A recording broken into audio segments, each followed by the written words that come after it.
Good evening, Star Nerds. Welcome to tonight's episode of the Astro Imaging channel. I'm Molly, and I get to be your host tonight. Yay, me. So tonight we're going to do a couple of what we call shorts, which are like 15-minute-ish presentations that each of a couple of us here on the TAIC crew are going to give, because we totally planned to do this as opposed to just not having a speaker for tonight. Totally planned it. So part of the point of the shorts is that later on, we're going to go chop this up into segments that get posted separately. And then when you're talking to people on cloudy nights or Facebook or wherever, and somebody asks a question about like, why is my image green, or how do I guide, you can link to just that 15-minute video and say, here's a very short, quick thing to go watch from the Astro Imaging channel on how to do that thing. We've got a whole series of shorts already of stuff that we've extracted from our various shows and then other episodes of shorts that we've done in the past. But we're going to continue to add to that, and then you can go link that on the forums to your heart's content and answer people's questions without having to do a bunch of typing yourself. Yay. So the topics we're going to cover tonight is Patrick's going to talk about how to set up CUDA on your computer so that you can speed up processes like the Blur Xterminator, Star Xterminator, etc. StarNet, and it'll also speed up processes like that. We're going to talk about how to guide. Alex is going to talk about PhD2. And then I'm going to talk about just little processing tidbits like, why is my image green? Why is my image so dark when it comes out of stacking? Why when I save it as a JPEG, does the stretch not save? That kind of stuff. Your kind of basic imaging questions that come up all the time on cloudy nights, which Alex so helpfully went and compiled a list of the most common questions on cloudy nights for us. So picked a couple of those. Before we get rolling with that, though, let me highlight the next couple of episodes that are coming up. So next week we have Robert Reeves coming on, which is always exciting. He got a whole boatload of lunar orbiter program images that he's still going through and checking out. He's going to come on and talk about the lunar orbiter program and how they did things like record on film in space and then digitize that in space in the 60s and beam that down back to Earth. Crazy stuff for that time. So he's going to talk all about that. And then the following Sunday, we have our own Tim giving a talk on how to deal with noise in your images. Then Ron Brecher, happy to have him on again, talking about how to process when, how to extract stars and then do processing with that extracted star image.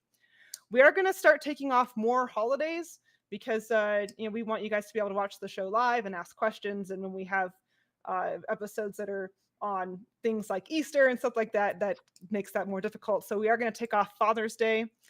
And at the end of toward the end of the month, it's our 10th anniversary. If you can believe that this show's been running for 10 years.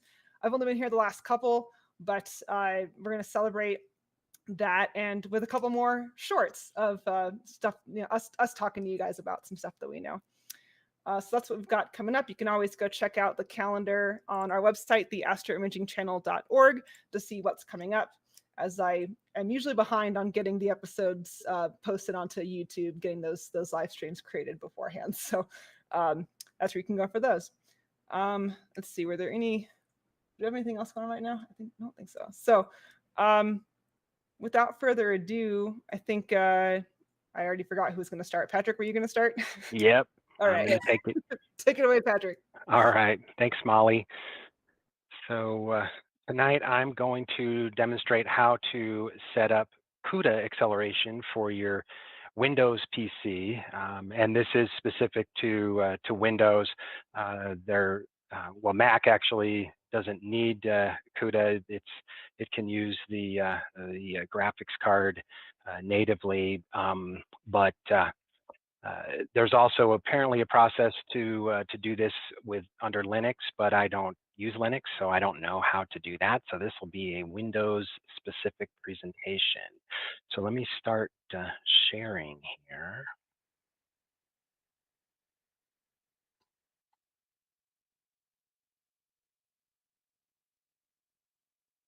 All right, so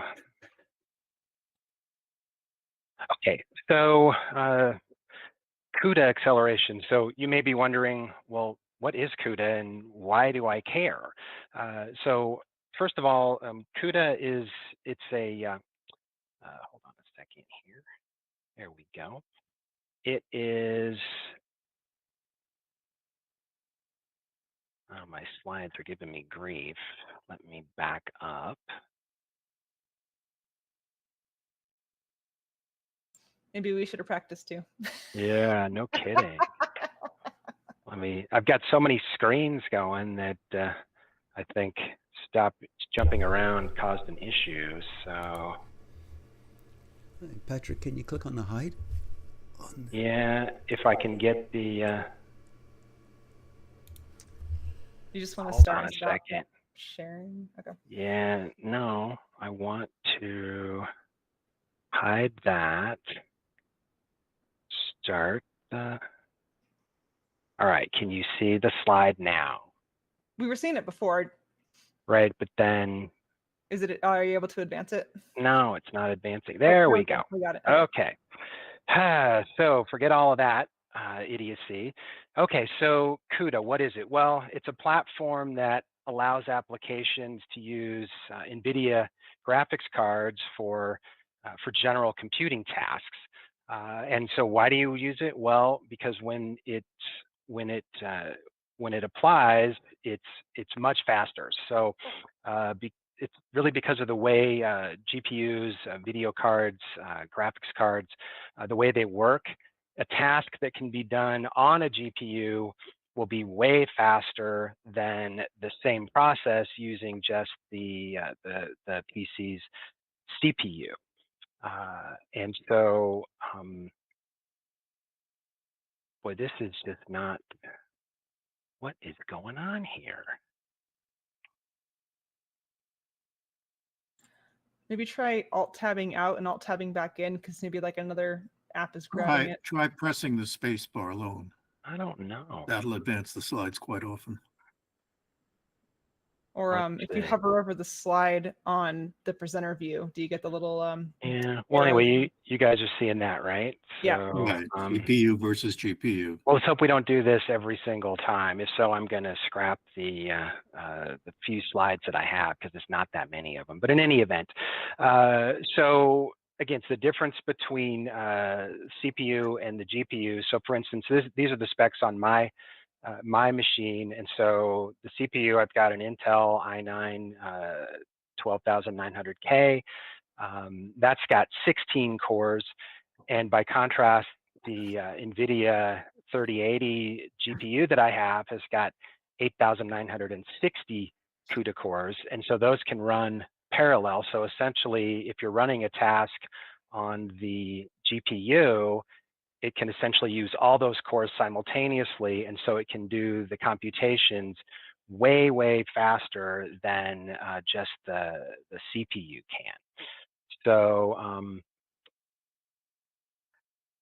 yeah, every time I do this,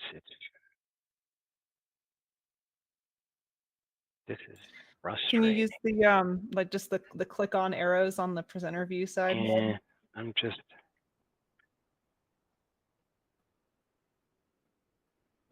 All right.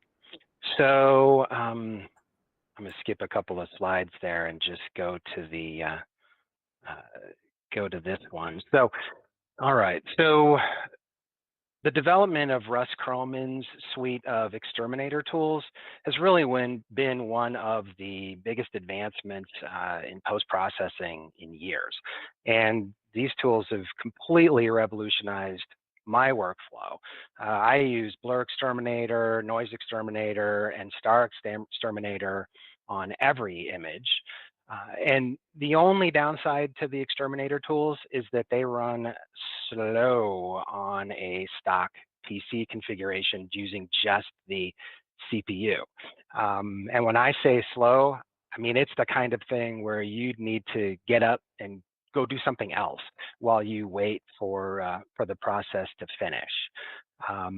And so this is where the GPU and CUDA comes in, because it's so much faster to use the graphics card, and so I did some tests just to show the difference and how significant it is, and you can see that here. And so this was, I did the same image, and it's this is from a full frame sensor, so it's you know, the IMX 455 chip, and so I ran it. Essentially, I ran Blur Exterminator and then Noise Exterminator and Star Exterminator just on using the CPU. And you can see there, Blur Exterminator took almost 6 minutes, Noise Exterminator almost a minute, and then Star Exterminator over 8 minutes. And then when I ran the same data with the CUDA enabled, it was just mind-numbingly faster. So Blur Exterminator 31 seconds, Noise Exterminator 14 seconds, Star Exterminator 33 seconds. So, and particularly with Star Exterminator, 15 times faster. So from my perspective, trying to use those tools, as great as they are, and I can't really imagine processing without them at this point, but trying to use them with just the CPU, I don't know that I would do that. It would, and if so, it would be incredibly tedious. So so let me get out of here. So now that we've seen the benefits of CUDA, let's take a look at how to set it up. So, and I've got an outline here. So, and there's a number of files that you have to download, and then some configurations that you need to make on your computer. So hopefully the links here and the text is big enough so that if you want to download these files, you'll be able to see the addresses and go get those. But I will put these links into the description of the show, and then also I'm going to put these files, the files that you need, into a folder, and I'll make that accessible as well. So, so if you want to go download the individual files on your own, you'll see where to get them and how to get them. But if you want to just have them and get on with the process of setting up CUDA, then you'll be able to access that that folder that I'm going to set up. And so I guess preliminarily, there's just a couple of things that you want to look into. The first is, this is NVIDIA. CUDA is an NVIDIA proprietary product. So you have to have not just a GPU, a graphics card, but you have to have an NVIDIA card. So that means no integrated graphics like on your Intel CPU or the AMD Ryzen CPUs. They have integrated graphics, and I think most folks, well, maybe not most, but certainly a good number that have a desktop PC are going to have a dedicated graphics card, but you may not, and if you don't, then you're out of luck. I think where this is a bigger issue is if you're using a laptop, because many laptops don't have dedicated GPUs. A number of them do. Certainly higher end laptops, you may have one, but if you don't, then you're out of luck. So the other thing that you want to do is just, if you have an older GPU, you just need to check that you've got the right compute capability of that GPU. So most of really anything within the last several years is certainly going to be sufficient. But if you get into some much older graphics cards, then you may have a problem there. So initially, there is NVIDIA has a site where you can check and see if your card is going to be supported. And most of the cards here, these are going to be in this section with GeForce products. And so, as I mentioned, you got to have a minimum of 3.5 compute capability. Well, you got to get back into some pretty old and or mobile type GPUs before you would even be below 3.5. For instance, I've got an older system here at the house, and it's got a GTX 1080 card, which was good at the time, but that was 10 years ago or so.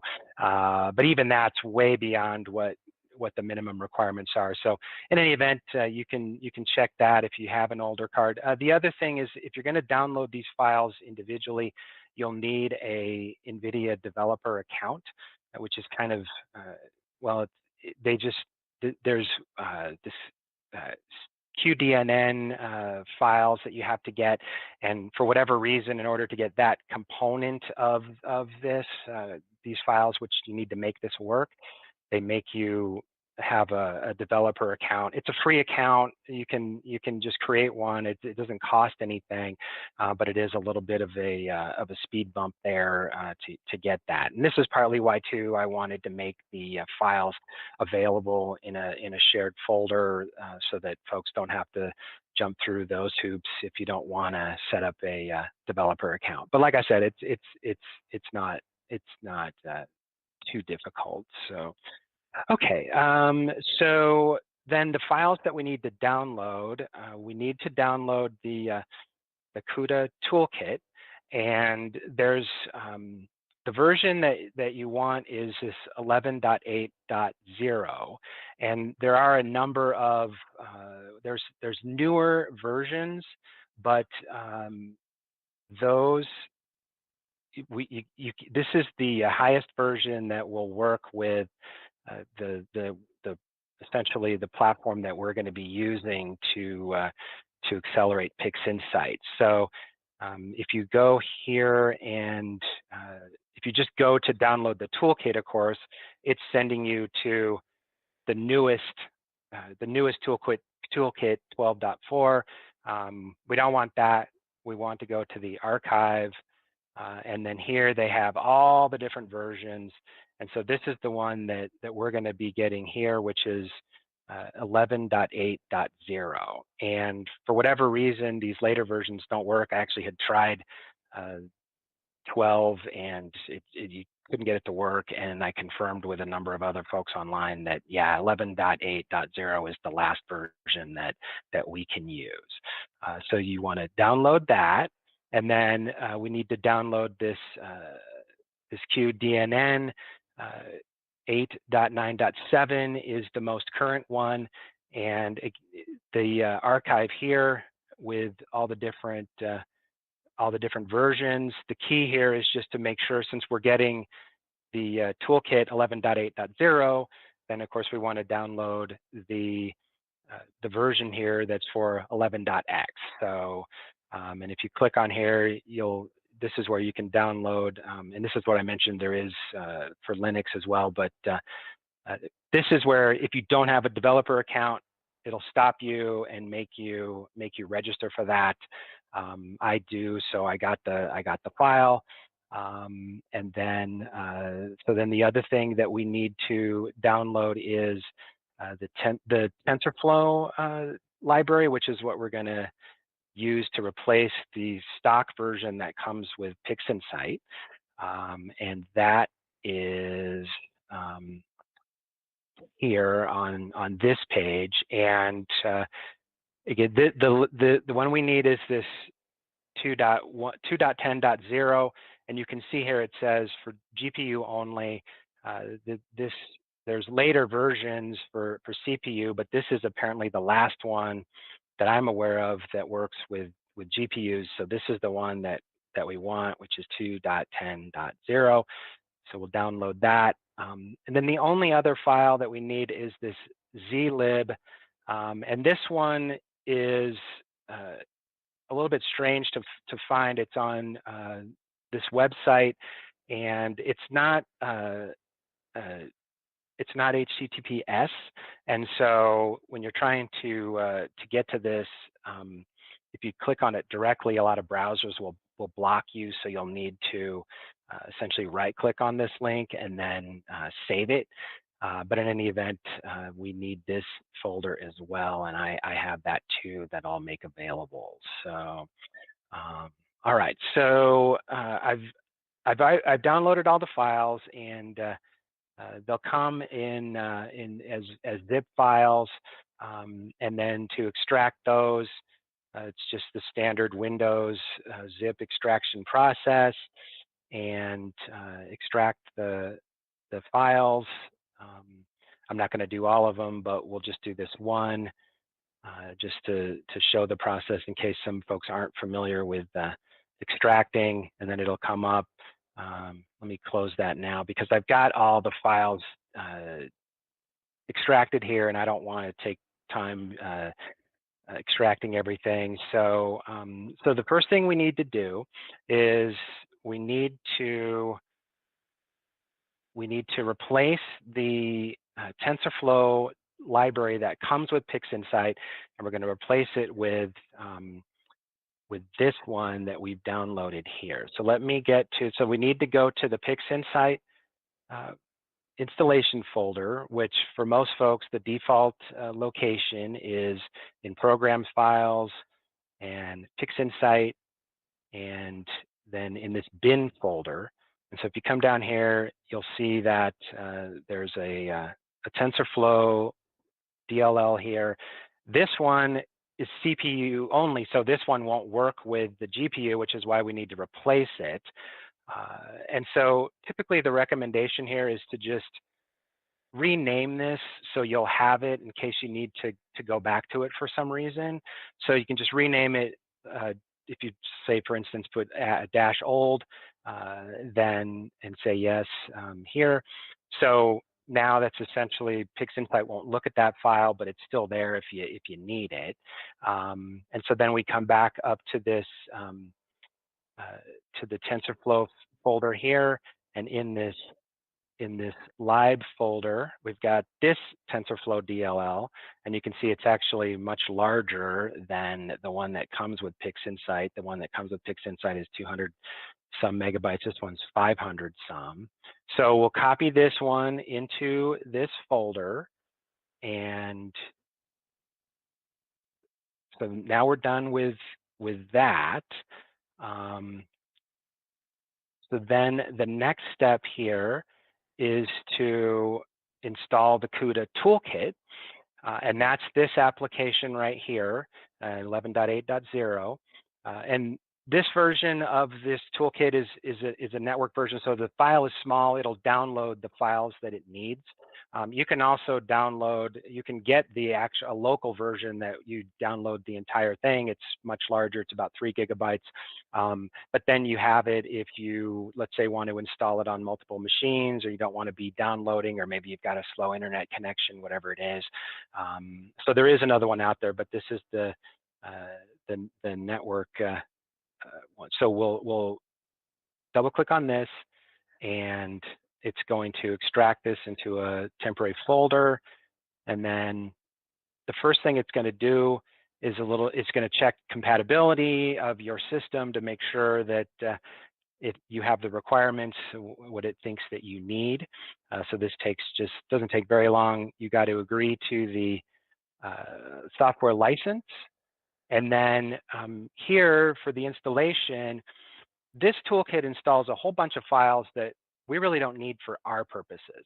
You certainly can just install the whole thing, but my recommendation is to just install the few things that we actually need to accelerate PixInsight and the tools that we're using. So select the custom, and then we'll deselect all of these options because we don't want to do everything.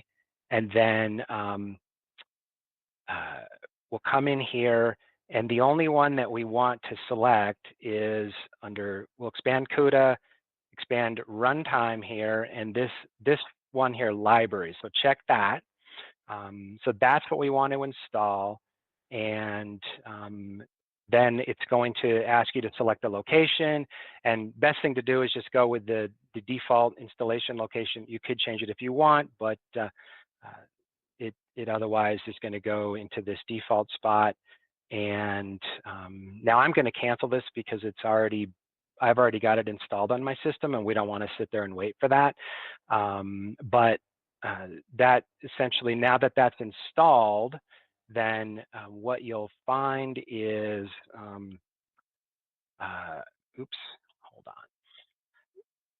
Now it's going to have set up a separate folder. And so we're back here in the program files, and now you can see NVIDIA GPU Computing Toolkit. So that's where it has installed it. And inside there is the CUDA folder. Inside there is version 11.8, which is the one we just installed. And then we've got, in here, we've got this bin folder. So you want to open that up, because we're going to copy a number of files into this bin folder here. And so these are, we've got these, the QDNN files. So we'll open that folder up, and in the bin, all of these files, just grab these and drag them in over here. And I've already done this, but we'll just replace them here, and it'll ask you for administrator permission. So just say yes. It'll copy all those files over. And then we also need to copy this zlib file. So open that up, and in here, the DLL x64 folder, open that. And it's just this one file that we want, this zlib wapi.dll. So grab that and drop it in again to this bin folder, and administrator privileges, yes. So there we go. So now we are finished installing all the files. And so now the next thing that we need to do is we need to create some environment variables so that Windows essentially knows where to find this software. So to do that, the easiest way to do is just to, with the start key, and start searching for environment, and it'll come up here, edit the system environment variables. Select that, and then so come down here to environment variables, click on that, and there's a few things that we need to do. The first thing we need to add is we need to add a new variable to deal with essentially the way CUDA will use the memory on your graphics card. So the variable that we want is this right here. So it's tf underscore force underscore GPU underscore allow underscore growth. So you want to, this is where you'll create this. Let me just copy that. And so type that in here. Oops, need to get the H there. And then the value is true. Again, I'm not going to create it because I already have it. Then the next one is we need to create the path for where the toolkit is. And so for that one, you want to select path here. And so this system variable here, path, and then edit that. And then up will come this list of variables that exist. Now, this is the one that we're going to put in since I already have it. But if you're doing this for the first time, you won't see that. So you would just click,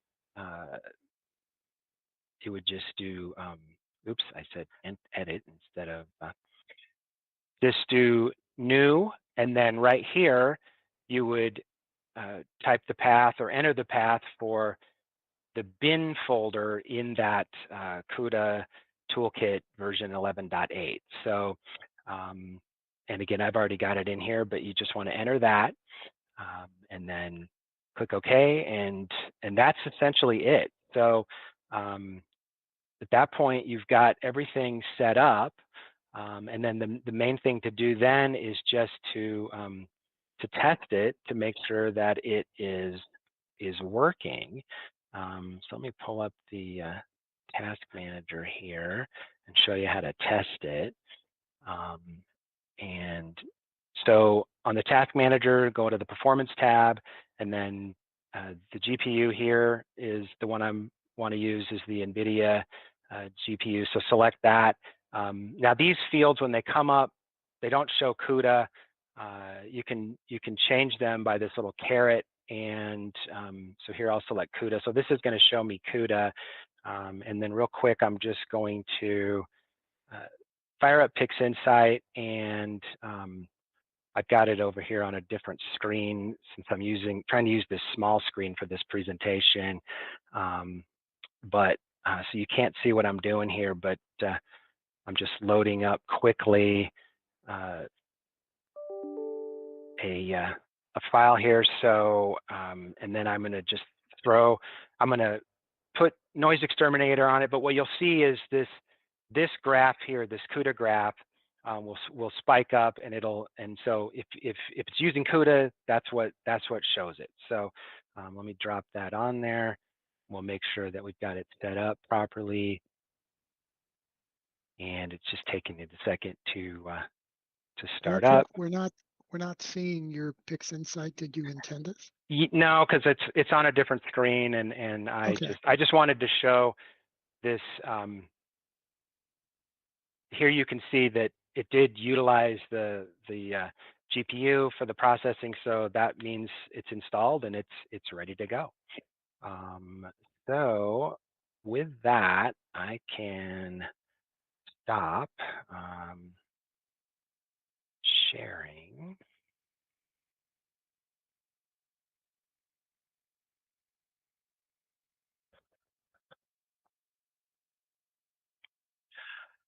Okay, well, sorry about all the hiccups with the slides there. That was obnoxious, but hopefully you get the gist. And like I said, I will put all those files and links into the description of the show, so you can find those easily and be off to the races with CUDA acceleration. It's a lot of work, but it's definitely worth it. And there are some online guides and videos as well, if Patrick wasn't enough for you, but I think his is pretty thorough and you should be able to follow that. Yeah, so definitely go and enable that, because it, as you saw, makes those processes much faster. In addition, as well as StarNet++, if you haven't gotten Russell Croman's tools yet. Yeah, that's a good point. It's StarNet++ also uses that as well. So yeah. I didn't see any. Were there any questions on the chat? Just the comparison of Mac versus Oh yeah. Yeah, have you seen anything about like those what is it, the M2 chip, like if the times are the same or better or worse than CUDA? Have you seen anything about that? That I don't know, but since I'm not a Mac person, and of course Tim might know, but Yeah. he's not here, or Gary might know. But again, I don't know, since we all kind of we're in our little worlds, right? So I'll just see if anybody's gone out and compared processing times on like the same data or something like that. Yeah, but I know it is one of those things where the Mac people can brag again that their stuff just works, right? They don't have to jump through a bunch of hoops and create variables and do other things. In this one place, they don't have to jump through a bunch of hoops. Everywhere else in astrophotography, everything is much harder. Yeah. They get this one reprieve. All right. Well, without any other questions, I think it's time for us to move along to Alex to talk about PhD2 guiding. Hi, everybody. Let me get my screen sharing going. And right now you see what we look at when we're running the show. Get to turn you guys off for a while, bring you back up here and pop. And as of now, you should see my splash screen, the title page and everything else like this. Tonight, we're going to talk a little bit about auto guiding, and we're going to use PhD as a method. You will not know everything there is to know about PhD from this lesson tonight.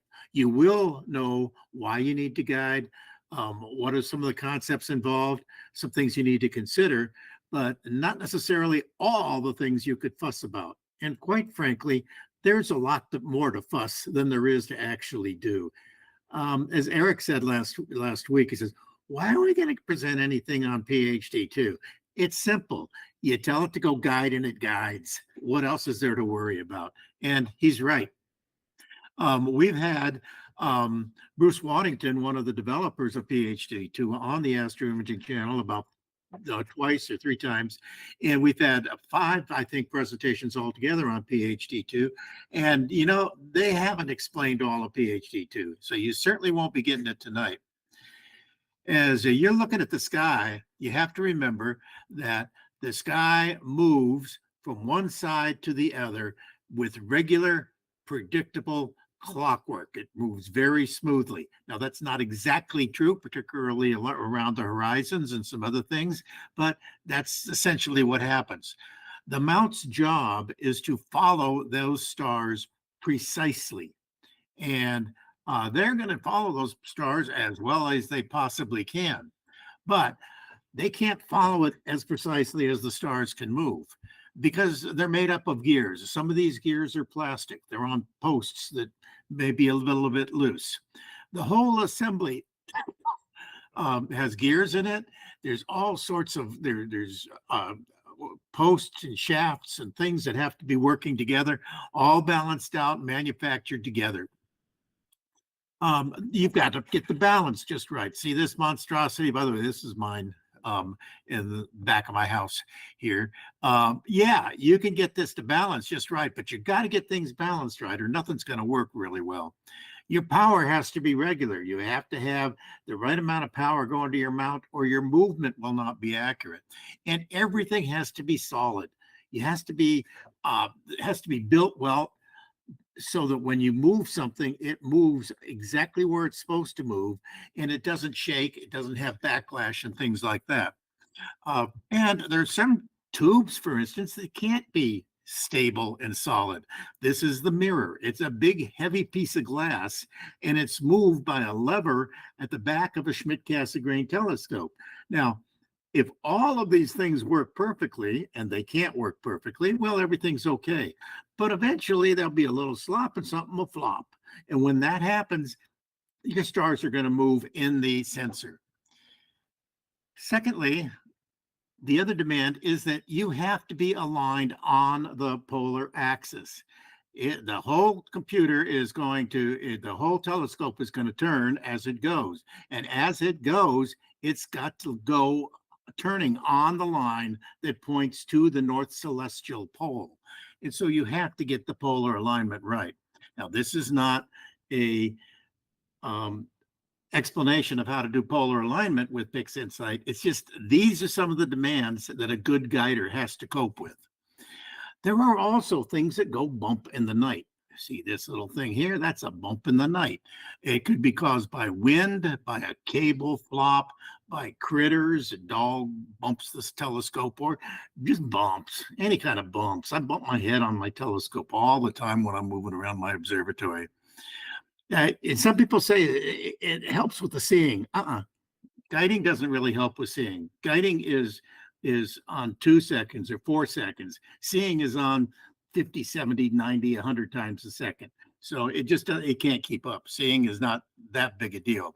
I want you to take a note, though, at these little things that are sticking off to the side. If I don't guide correctly, or if I don't track correctly, things are going to change. You notice up here, this blue compared to that blue, notice that there's half a star here. Well, look at that star has moved all the way down here. Over here, you see there's 1, 2, 3 stars here, and then there's a little star. Well, there's those 1, 2, 3 stars. There's another star, and get around my microphone there. There's another star there. These pictures were taken in the same run. It's an unguided run, and they're taken a minute and an hour and 8 minutes apart. So without tracking and anything else, my mount drifted this far, and my pictures were that mismatched.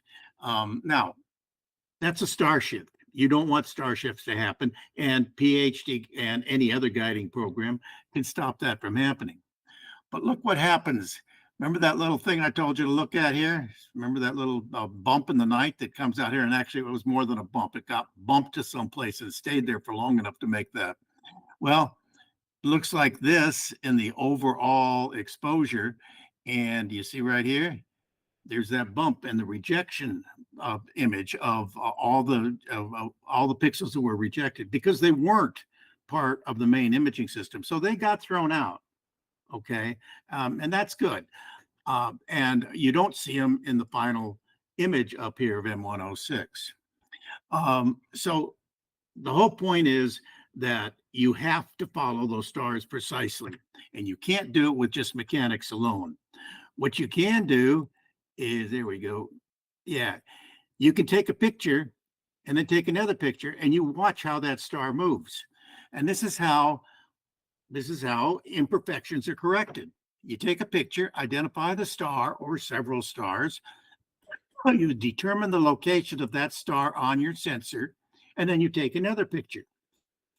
You identify that same star or stars, you determine the new location of the stars relative to the sensor, determine which direction and the distance of the change, and then you send a signal to the mount to move that far in that direction. And as you can see, this star has been bouncing back and forth, and your telescope will have been moving in between each of those exposures. And you just keep doing that all night. Now, what do you need to be able to pull this guiding off? Well, you need the main camera and the tube and the mount, of course. There's lots of forms of that. The main camera and tube and mount, particularly the mount, let's talk about it. Mount must be sufficiently large to hold everything that you've got going on it. Okay. It has to be very stable. Otherwise, nothing can keep up with it properly.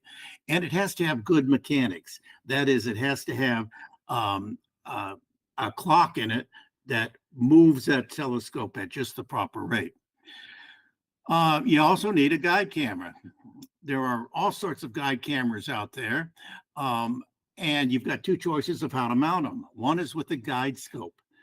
And a lot of people like guide scopes because they're relatively easy to use. You stick them up on top of your regular tube, and as long as they're pointed securely, they'll pretty well keep going with following the stars for you. And some people prefer an off-axis guider. And as a matter of fact, off-axis guiders are pretty important when you get a longer focal length or mirror flop. Remember this thing that can flop back and forth? All right. But if you've got an off-axis guider, even if this mirror flops and the stars change their position, the off-axis guider, which would be sitting right here, sees that change and follows that change. That's why with a longer focal length or with construction of a tube that needs that has flexible stuff inside of it, you need to go with an off-axis guider. The guide camera, these come in the various shapes like this. I always prefer this kind right here. Fits in a 1 1/4 eyepiece hole in back of a tube, and that there are also other styles. You got to check that form, make sure it'll fit in with your telescope and your camera. They're all close in there together, and you want to make sure that they aren't too big. The other thing you have to worry about is size is your sensor. The larger your sensor, the more stars it can gather. It's a simple question of it's a bigger net to catch more stars. You can get by with a relatively small sensor though. The next thing you got to consider is your connectors. The old way of doing things was to have a laptop that sent a signal out on a USB cord. And then there was another cord called a ST4 cord because it was named after the original electronic autoguider. And it sends the movement commands down to your autoguider port on your telescope. So the commands to take the picture go up, the data from the picture goes down, it gets digested, and the commands to move the mount go up and into here, and it tells it to move, take the next picture, and the cycle continues like that. That's the old way of doing it, but it's still quite a useful way of doing it and simplifies in many ways. The new way of doing it, use connections and ASCOM, and you still have that one USB cord going up to the mount, which controls the taking of the picture and downloading the data. And then you have another USB port that goes over to the connection on the mount, And this is a much more powerful cord than the one that came out of here. The one that came out of here in this arrangement only told the mount to go north this far, south that far, east, west, whatever it was supposed to do. This one is communicating all this position data of where the telescope is, and those commands to move the directions to correct the stars, all in this same cord. And so you can use this to go to your target, help plate solve and center, and things like that. This is the way that it's going to be done nowadays. And you need software and a computer. One of the pieces of software you need, of course, is some kind of session manager like Sequence Generator Pro and Nina. But you also need OpenPhD guiding. This is a great program. It's been around since Greg Stark invented it, and then another group of people took it over. Oh gosh, I don't know how long ago, but they've really added a whole lot of stuff to it. It's free. You go to the website, you download it, and install it. Just as you know how Patrick was showing us how to install his software. It's the same kind of thing. And install it. Once it's installed, you read that fine manual. Okay, it's what, 86 pages long, and it's got all sorts of stuff in it, most of which is pretty important stuff eventually, if you really want to. Most of the stuff you can skip. It's got a quick start guide up here in the beginning, and it tells you a little bit about what kind of answers you might want. But you don't have to read the whole thing, but eventually you might want to peruse it and find out what capabilities you've got. Then you have to configure your scope and connect it. Well, obviously the cabling has to be connected. Then you make up what's called a profile, and the profile describes everything in your setup, how long your focal length is and everything. Now, curiously, you do have to get the ports right. You do have to get the type of equipment right. But some of the other stuff in there, people get hung up in, it'll still guide without perfect registration. I mean, I told him my scope was 1790 millimeters, and it's really only 1200 millimeters. I figured out eventually. And I was and it's really only 1200. It's still guided because it doesn't need to know the rest of that stuff. It needs to report accurately how the errors are and things like that, but it doesn't need it to know how to guide. Makes the physical connection, and then you hit your equipment profile. There is a new profile wizard, and all you got to do is answer the question, and it'll do all that stuff for you. The other thing, and this is absolutely critical, and you can't mess with it. See this? Am I getting feedback? What? Oh, I know what's happening. I've got a report on the screen coming out of PowerPoint. Then you have to calibrate. Basically, the mount, the computer sends a series of commands, and then down here in the lower corner, you can see it's gone west a certain step. It's now on the 15th step, and it's 24 spaces away or whatever it is. And it'll go back up, and it'll eventually figure out every time I send a pulse out there for a certain amount of time, how far will the mount go and in what direction? With that in mind, another illustration of that same kind of thing. Use the guiding assistant. It is one of the choices you have up in the main menu on PhD guiding, and it will tell you a whole lot of things about how your mount is performing, assuming you configured it right by telling it the proper focal length and the proper pixel size and a few things like that. But if you didn't, it'll report it dutifully. Unfortunately, it'll be incorrect, but that doesn't matter. You can still guide without all that information being precisely correct. Now, there are some things you need to know about guiding in general. Seeing itself cannot be guided out. Seeing happens hundreds, thousands of times a second. The turbulent atmosphere changes the way the sky refracts the light coming down.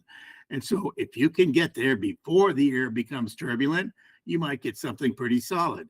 But if you get there after the air is turbulent, it can get pretty messed up. You can't do anything about that with guiding because it happens too fast. Your exposures are 3 or 4 seconds long with your guiding, and therefore thousands and thousands of changes have gone on with seeing. You can't control it. Misshapen stars, however, you don't need to worry about them. If you got a inferior guiding guide scope, or you're off on one corner, one side of the pick-off mirror of a off-axis guider, it doesn't matter because guiding is in the area of the light. It doesn't guide on the peak or the center of the light. It gathers on where the mass of the light is, and it finds the center of that mass of the light. You do not want to make every correction. There's a whole bunch of things down here that you can choose and basically imagine you're driving a school bus and kids are making noise and they're talking about this and they're talking about that. Don't try to control every single thing that they're saying. Now, if they're getting a little rowdy, you might have to do something, but should you correct for this? Yeah, probably. Should you correct for this? Nah, it's coming back down anyway, just random. There's a certain randomness in all of this.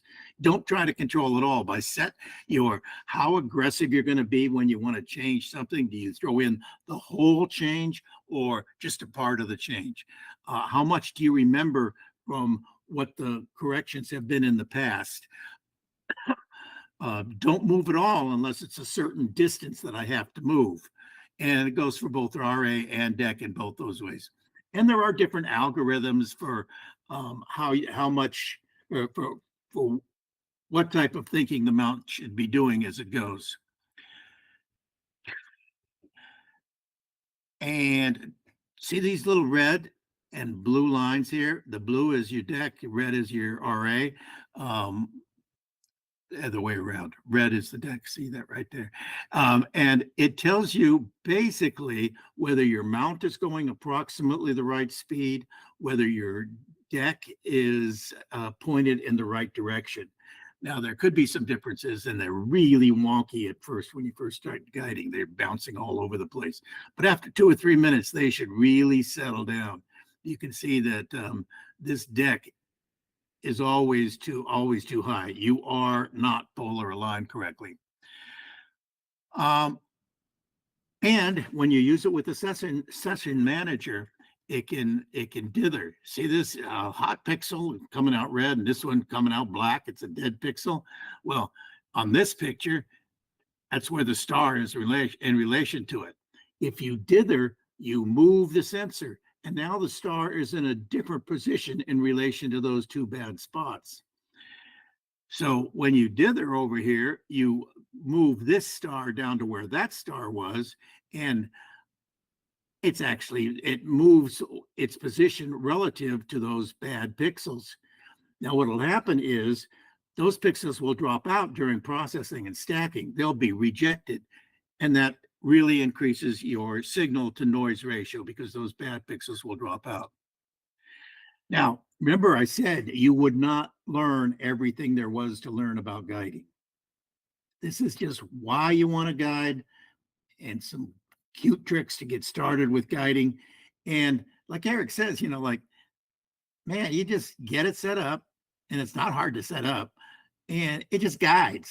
You can fuss a whole lot of things about it. Should I be using 1 second guiding or 5 seconds exposures and things like that? And you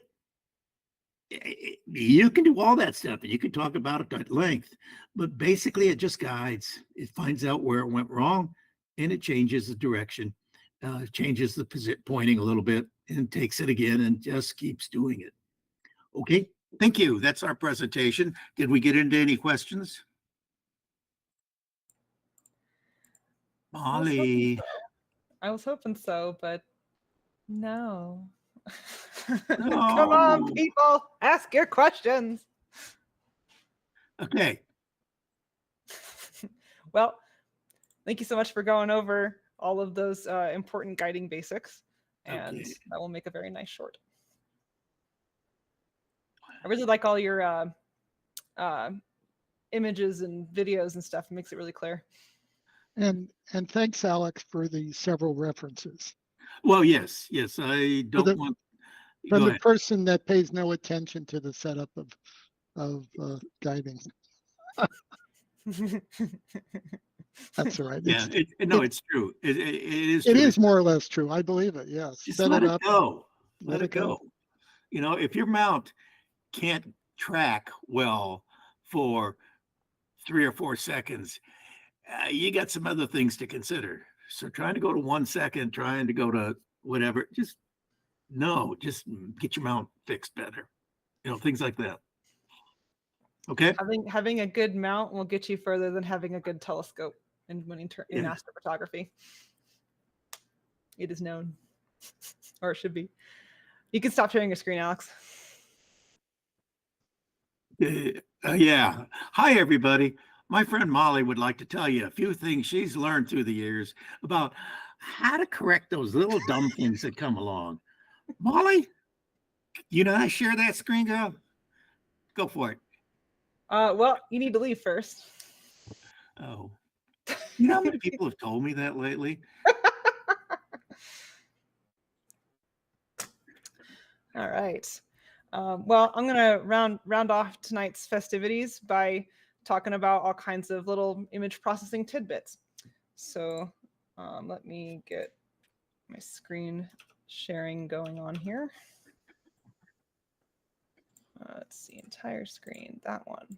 I have 2 of them. Okay. Should be going now. All right, cool. Whoops. There we go. Okay. There you go. There's the whole thing.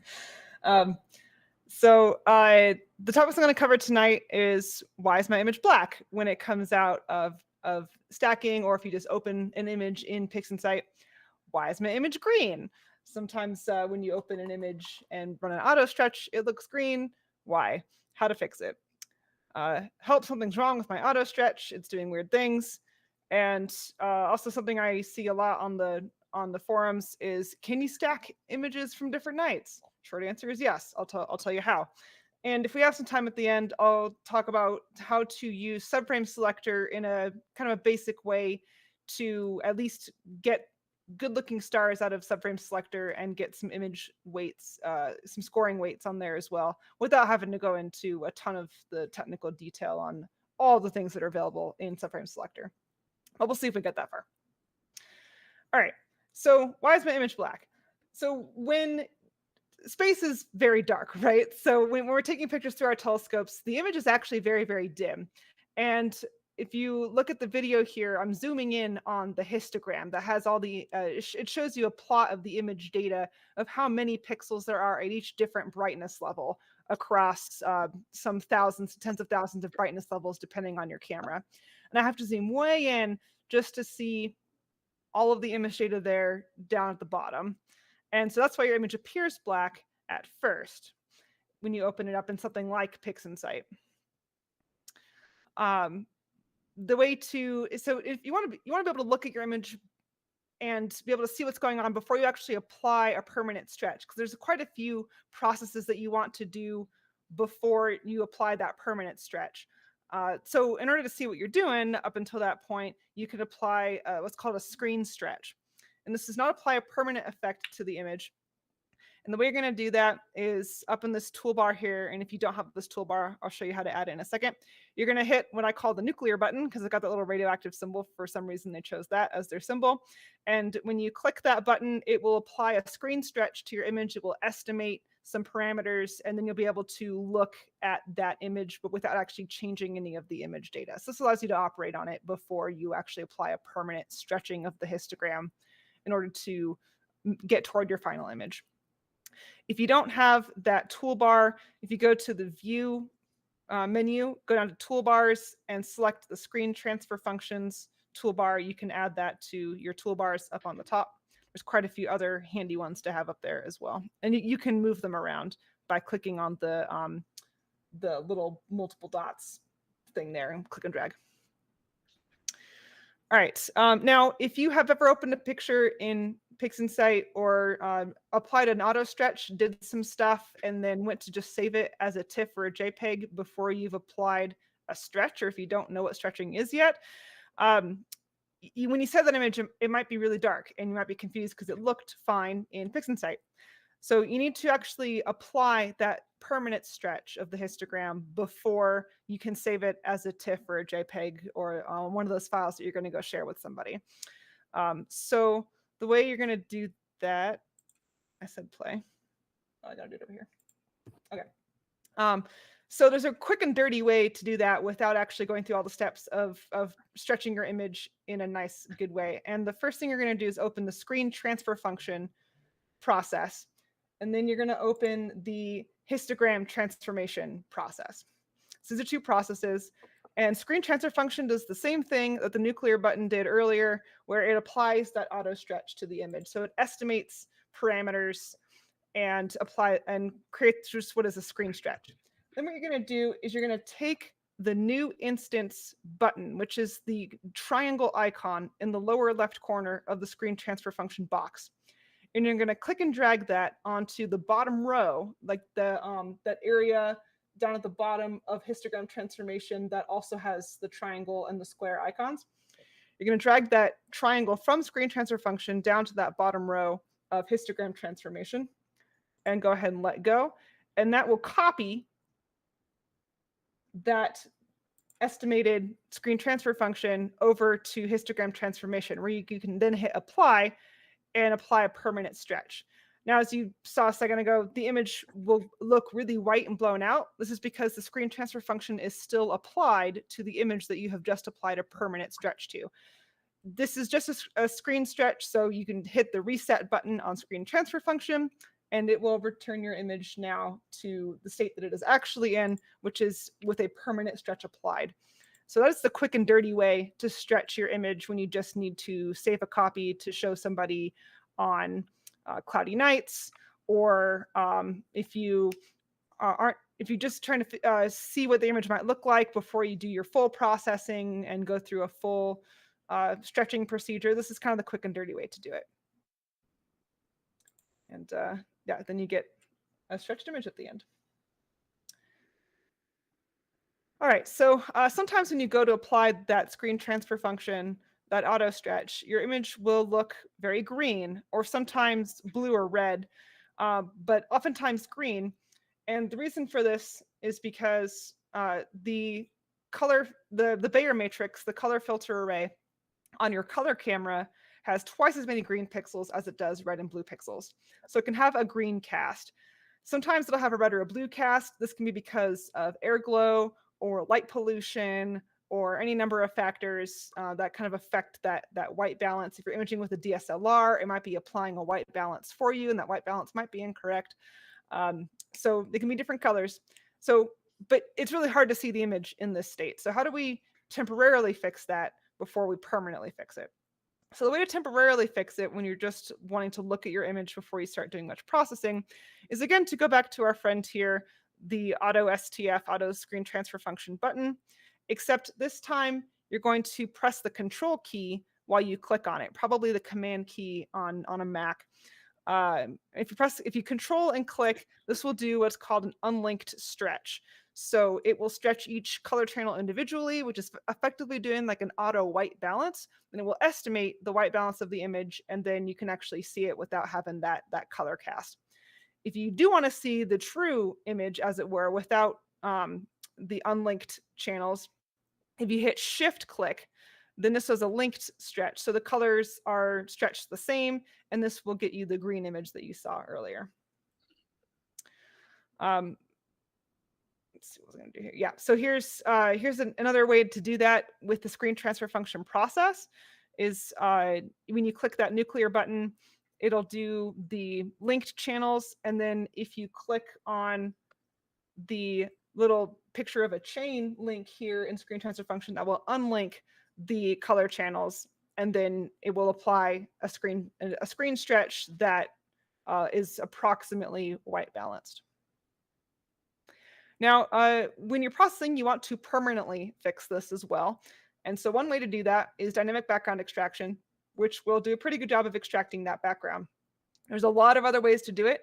You can use Graxpert, which is like dynamic background extraction, but actually works a lot better for me for a lot of gradients and stuff like that. A number of color calibration processes in PixInsight, like spectrophotometric color calibration, photometric color calibration, color calibration and background neutralization.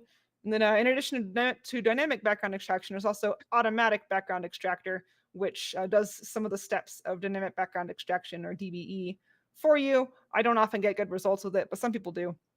But with Graxpert, you almost don't need to use any of those tools anymore. Well, at least for the background extraction. You still want to run color calibration later on. But dynamic background extraction will do a pretty good job of extracting that background. So on the left is the background it extracted, so all of that green plus gradients. And then on the right is the extracted image, which is nice and flat and no longer green. And this is now permanently fixed. If you press Shift or Control while you're doing the auto screen transfer function, the auto screen stretch, it should look just about the same between those two states now. All right, so sometimes the auto STF makes some weird estimations and presents the image in a way that makes it look really funny. And one of those common confusions is the image will look posterized. Now, I think PixInsight has fixed this issue, because I tried to go through my data sets to find one that used to do that for me, but I couldn't find one, so that may be fixed now. But sometimes when you would apply the auto screen transfer function, it would make an image that looked very posterized. Don't worry, your data's not broken. It's just a really high dynamic range set of data. And your screen is only has so much dynamic range, and it's just not displaying properly. So the way to fix that is near the same place where the auto STF button is, there's another button that has a picture of a 24. This is a 24-bit screen stretch, and it changes the way that the histogram is talking to the monitor, more or less, without going into a lot of the details. And it fixes the way that the image is being auto stretched on your screen to actually look like it should and not weirdly posterized. Something else that can sometimes happen is especially when you have a small target, a small, really bright target, like a lot of planetary nebula, it can sometimes appear really saturated when you do a screen stretch, and then it's really hard to work on that in that state. So first of all, don't fear, it's not actually saturated. If you go hover your mouse, if you click the mouse and move it around, it will show you the values of those pixels.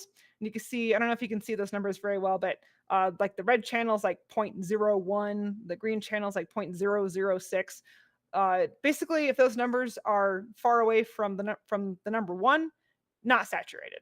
In fact, quite dim. And another way to check is if you, I don't have it on here. If you remove the screen stretch, the image should look pretty much all black, except for maybe some stars. That's how you know you're not actually saturated. So the way to fix this so you can actually look at your image is in the screen transfer function process. If you zoom in, I'll back up here, you can hover your mouse over either, it doesn't matter, the red, green, or the blue bar, and use the scroll wheel. You can zoom in wherever your mouse is pointed. So we'll zoom in kind of down here toward the bottom. And then you can grab that midtones slider and slide it to the right, and that will darken the image. And then you can take the dark slider and move it around so you can still see your background while also still being able to see your target. So you can modify PixInsight's estimation of the screen transfer function in this way. And if you're dealing with monochrome data, you're just going to do that with the L instead of the RGB, which either are not available or are connected to it, or I can't remember offhand. All right, so that's some information about the screen stretch and a little bit about a quick way to apply that as a permanent stretch. Let's talk about stacking images from different nights, a question that comes up a lot on the forums. So first of all, can you stack images from different nights? The answer is yes. And what enables this is calibrating the different nights of images with their matching darks and flats. I'll talk about that in a second. and the knowledge that star alignment takes care of all the differences in position, rotation, and even scale. So if you use a different camera, if you use a different telescope, star alignment will fix that. We'll still be able to align those to each other by adjusting the scale of the image. On the right here, this picture is an example of an image I posted recently on Astro that took almost 2 years for me to acquire. You can see many, many nights on there with a number of different temperatures and even a couple different exposure times. And I was able to put all of this together into one well-calibrated data set. So as an example here, the top image is from March 16th, 2022. It's 10 minutes long and is from Dayton, Ohio. And the bottom image is the last in that data set on the hydrogen alpha channel, December 31st, 2023, 5 minutes long from Albuquerque, New Mexico. And all that data came together into an image that I'm quite pleased with. So the important thing is you need to match your darks and your flats. So your darks need to be the same exposure time and the same temperature as the lights. They do not need to be on the same telescope. In fact, I oftentimes take my darks with the camera not on the telescope at all. And because they're darks, they don't need to be looking through the same filter either. They just need to be the same exposure time and the same temperature. And generally sometime within a year or two of the time that you took the image, because the sensor does change over time and you may need to take new darks periodically. Flats, this is very important. It needs to be the same filter, the exact same camera telescope orientation, which means that if you take the camera off the telescope, you need to take new flats. So if you take your rig up and down every night, you need to take new flats each night in order to use the data from that each night. Unless you leave your camera attached to the telescope and take that off as one whole unit, then you can use those same flats if you're pretty sure you didn't nudge the camera or something like that. If you rotate your camera on your telescope to move it to a different angle, you need new flats. Meridian flip does not count because the camera and the telescope are still in line with each other when the mount flips around. So on both sides of the meridian, same flats. It's only when the camera is changing position in relation to the telescope that you need new flats. So when I go to calibrate, which is the only time you need to separate the different dates of images, basically I do it by hand, as it were, instead of using weighted batch preprocessor. You can do this with weighted batch preprocessor, but you have to put stuff into a bunch of folders with keywords that you decide on, and then you got to go put those keywords into weighted batch preprocessor. And this way has just been easier for me. Adam Block and others have videos on how to do this in weighted batch preprocessor, but I'm going to talk about how I do it.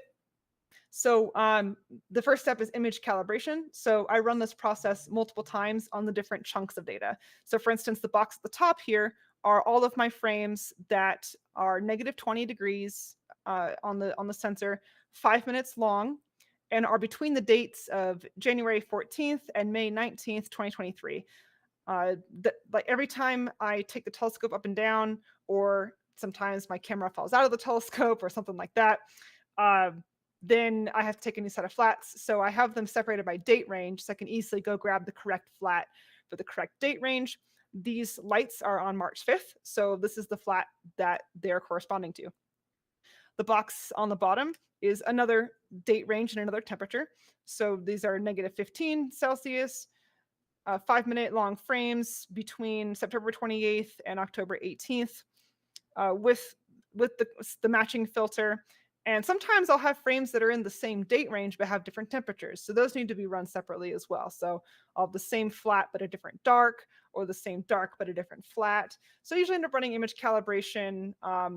It can be a couple of times, it can be a dozen times. It depends on how much time my data set covers and how many times I have to take new flats and change temperatures over that data set. After image calibration, those next manual steps are debayering if you're using a one-shot color camera. And then you putting them through subframe selector if you choose to do that. This is an optional step to select the best frames. And then into star alignment, which and after image calibration, you can treat all the frames the same that are for the same filter. So you can toss those all back into one folder as you do the subsequent processes like star alignment. Now, when you do star alignment, you want to choose one image to align them all, basically, to paraphrase on a popular movie. Like I said, once they're calibrated, you don't have to keep the separate nights separate anymore. Although I like to technically you can run all of your, if you're doing monochrome, you can run all your different filters through star alignment at the same time. But I like to keep my different filters separated into different folders. So I will instead, sorry, losing my train of thought here. I'll instead run each filter separately, but you still need to have the same frame to align them all. So I'll use like one hydrogen alpha frame, for instance, and align all the hydrogens, all of the oxygens, and all of the sulfurs. Or if I'm doing LRGB, I'll use one luminance frame and use that same frame for the reds, the greens, and the blue as well. You want to choose the frame with the best stars for your alignment frame. A subframe selector can help you find the frame with the tightest stars, or you can just scroll through them with blank and make a note of a frame that has particularly nice, round, small stars, well focused. Use that as your reference frame. Yeah, so you want them all onto the same frame so that when you go to stack, they're all have the same reference and will all stack together. Yeah, so that's the end of those processing tidbits. Are there any questions on that segment? And do we have time to do subframe selector? It does not look like we've got much time left. We were already at 75 some minutes. Okay. There is a silly question here, but I think it's for Eric. I have a script that I wrote and have been using for 2 years to organize and easily stack all my data using just a few keywords. Josh has developed that. Yeah, you could do that kind of stuff. I'm gonna be working on some of that automation for myself too. I'm gonna write some scripts that go and pull the correct dark and the correct flat and puts them all into my calibration folder for me. It's on my to-do list for some time this year. Molly, one thing, if you visually try to select the best frame, you can be deceived because those are auto-stretched. So probably your first idea about using subframe selector. Yeah, subframe selector is the best way to do it. You can at least, like, even if your background's not as good because of the auto stretch. And yeah, sometimes stars can look bigger or smaller depending on how stretched the frame is, but you can at least find a frame that has nice looking stars. It's the quick and dirty way. Really, subframe selector is your best friend, and it will go pick the best frame for you. And WBPP does a pretty good job of selecting. Yeah, WBPP will do that for you as well. And so once you have that in your group and you run it once for whatever reason, set that aside as a reference. I always look at the log. I usually and set it aside. Yeah. I usually I keep a text document with each one of my data sets, and I'll make a note in there which reference frame I used, so that if I go back and reprocess in the future, I know which frame I registered everything to originally. I actually take that one out, make a copy of it, label it the REF, and then you're right. If you go back even a year or two later, you know what your reference frame is. Yeah, it's a good idea. The way we get the topics for these shorts, a variety of things. One is we know that certain topics are always going to be important and things like that, and what can fit in a 15-minute short. But one of the other ways was we've asked on cloudy nights, and we've just looked at all cloudy nights and seen like what threads come up over and over and over again. And one of the threads is how do you select which frames you should go ahead and base your processing on. And I think that would be in and of itself a 15-minute show. And I think we should probably do one on that. Who is it? Josh? Hey, Josh made a suggestion. That's cool. Maybe we can collaborate. Yeah, I'm probably gonna write it in Python because that's my language of the day. And I'm familiar with its file operation tools now. Definitely so I organize my data in a very particular way for me. I don't know if it would be easy to make a script that was translatable to a lot of people. I'll probably end up publishing it just so people can see how they might do it for themselves. I've got like a standardized, I have developed for myself a standardized file naming scheme, although I need to go back and apply it to my older files. You know, I would say that we each have our own file naming system, however you do it. if you failed to do that and you want to go back for a year or two, you'll have a complete mess. So it really helps as soon as you collect data to file it in a way that you can reference and go back to. Otherwise, you'll be lost when you have 3 or 4 terabytes of data lying around. Yeah, actually, I've got a video on my channel on my file organization scheme, which you can take an idea from that and do what feels right for your file organization. I'm speaking to the audience here. And the reason I brought up that point about Josh's suggestion that maybe he can collaborate is, how would you go about getting in touch with somebody you wanted to collaborate with after you heard something on this program?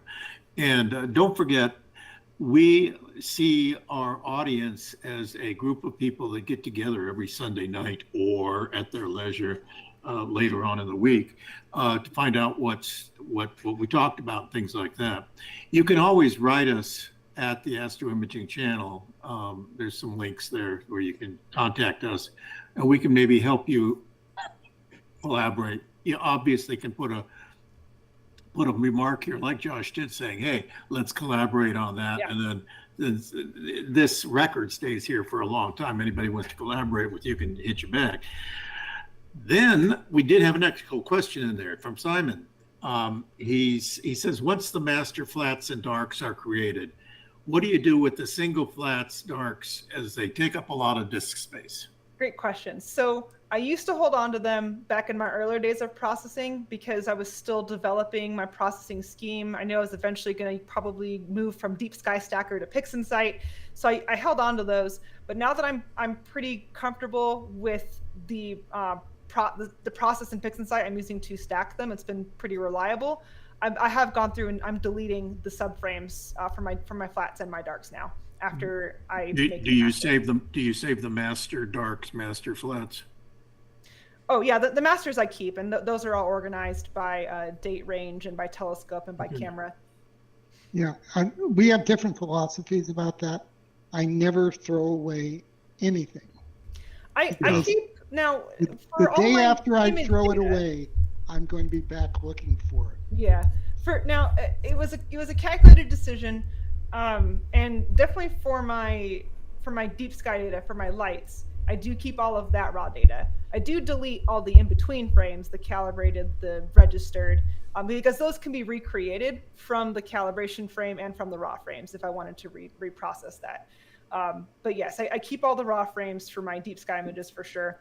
But it took me a long time to decide whether to keep the subframes for the darks and the flats or not. But the data generation rate was enormous, and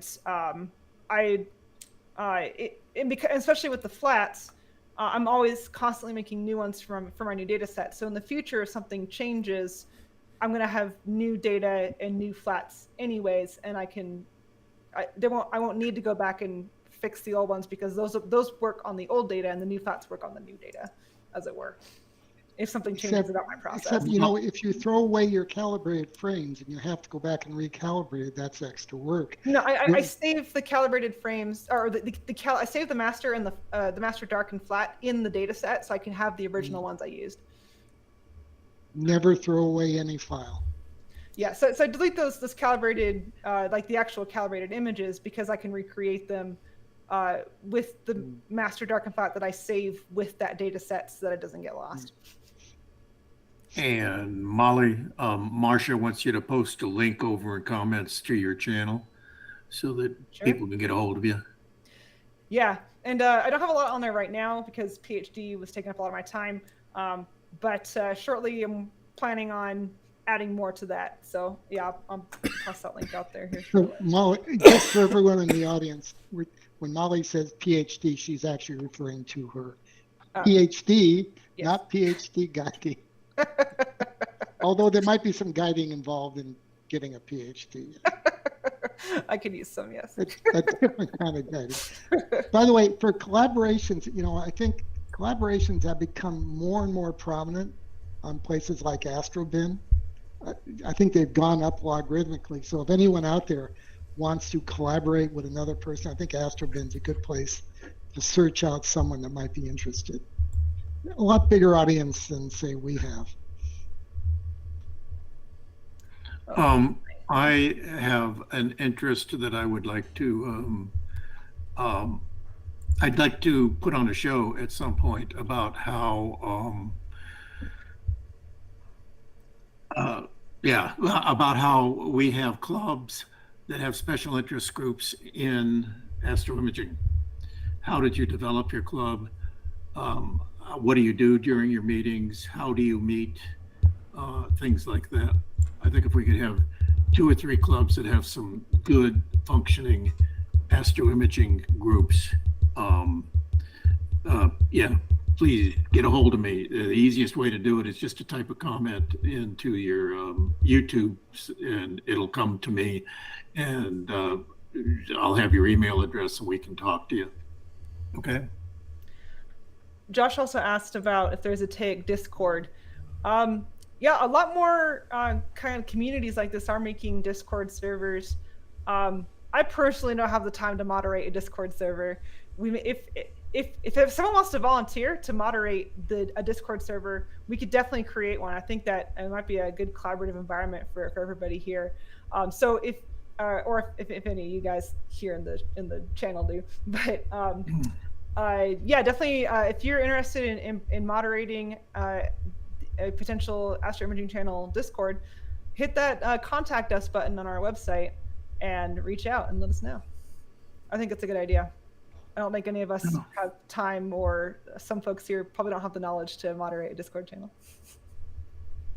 When I read that question, I was thinking, is there Discord on TAIC? And I was thinking, like, man, you guys should be here in the half hour before the show. Yeah, that's funny. Yeah. It is to us. Anyway, you're in charge, Molly. You're the hostess tonight, remember? All right. Yes. Yeah. I'm looking for any parting shots on YouTube. Looks like none. All right. Well, thanks everybody for coming and for asking your questions. And we'll chop this up into shorts at some time in the hopefully nearish future. And we will see you next week for Robert Reeves. Have a good night, everybody. Thank you. Good night. Good night. Good night.